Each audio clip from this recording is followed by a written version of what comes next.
Hello and welcome to Season 2, Episode 58 of the Berean Manifesto, brought to you by the Ekklesian House. This is Pastor Bill, and over the next 10 minutes or so, probably less, we are going to talk about Romans chapter 10, verse 13. For everyone who calls on the name of the Lord will be saved.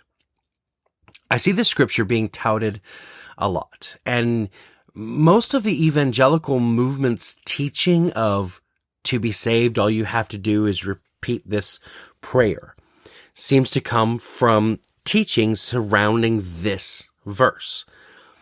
The problem is that this verse doesn't mean what it sounds like on its face.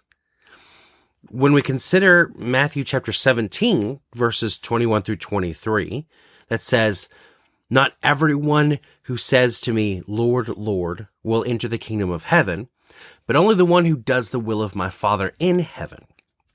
On that day, many will say to me, 'Lord, Lord, didn't we prophesy in your name, drive out demons in your name, and do many miracles in your name?' Then I will announce to them, 'I never knew you. Depart from me, you lawbreakers.'" This verse, section of verse, brings into question this call on the name of the Lord will be saved.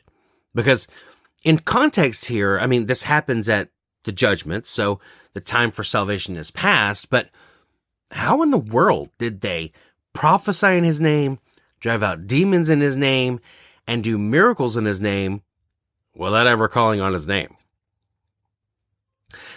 Peter and Paul are both recorded as having said this. Peter in Acts 2:21, but they're both quoting from Joel 2, starting in verse 28. "After this, I will pour out my spirit on all humanity.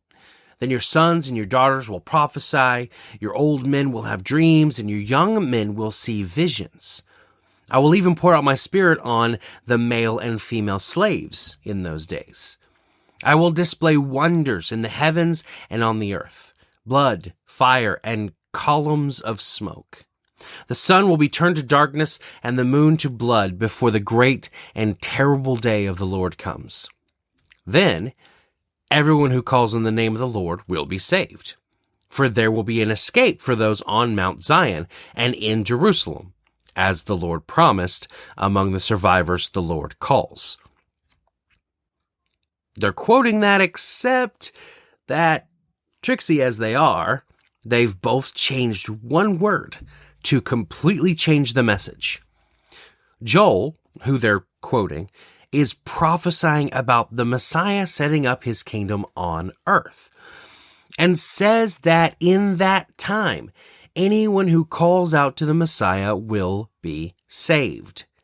Except Joel's wording and the Jewish understanding of this statement is one of deliverance from physical harm, not spiritual salvation, as you and I understand it. The word Peter and Paul have used for calls on is ep-ee-kal-eh, om-ahee.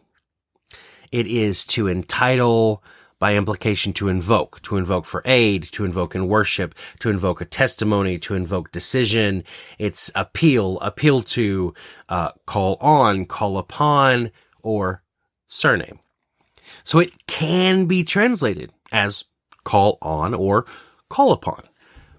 But when we find a seeming contradiction in Scripture, like this one, created between Matthew chapter 7 and what Peter and Paul have said, then that's a huge clue that we're using the wrong translation of the word. What if instead we read it as everyone who surnames the name of the Lord will be saved? When we consider John chapter 1, verses 10 through 13, this actually makes a lot of sense. It says, "He was in the world, and the world was created through him, and yet the world did not recognize him. He came to his own, and his own people did not receive him.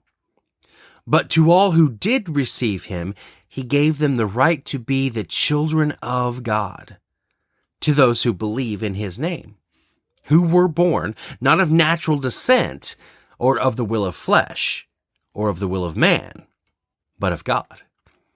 Now also, Romans chapter 8, verses 12 through 17. So then, brothers and sisters, we are not obligated to the flesh to live according to the flesh, because if you live according to the flesh, you are going to die. But if by the Spirit you put to death the deeds of the body, you will live. For all those led by God's Spirit are God's sons. You did not receive a spirit of slavery to fall back into fear.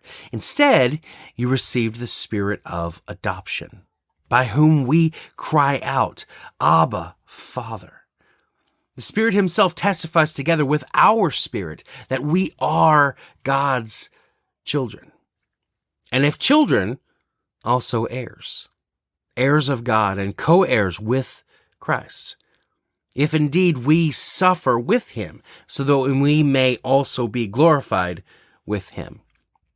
We are adopted children of God and take on his surname, his family name, his authority, and the responsibility of being his kin.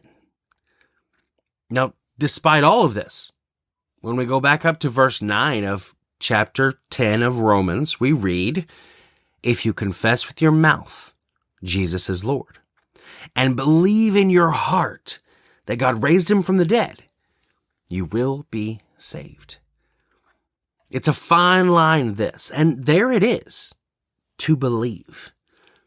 Most of the time, the invitation to repeat a prayer and become a Christian during or directly after an emotionally charged or fear-laden event isn't necessarily believing. Now, while this kind of coercion is highly effective at creating converts, it's not ideally suited for cultivating disciples. Church, we have to ask ourselves, if we're more interested in creating large flocks of lemmings who don't actually believe and are following each other into hell, or are we willing to put in the work it takes, cultivating a church of disciples who have an unfeigned faith and will endure to the very end? Because there is a time coming, and we've already seen the foredge of it, where the lemmings abandon the faith they pretend to claim. And the church, that's all of us believers, will suffer the fallout. This is Pastor Bill saying, until next time.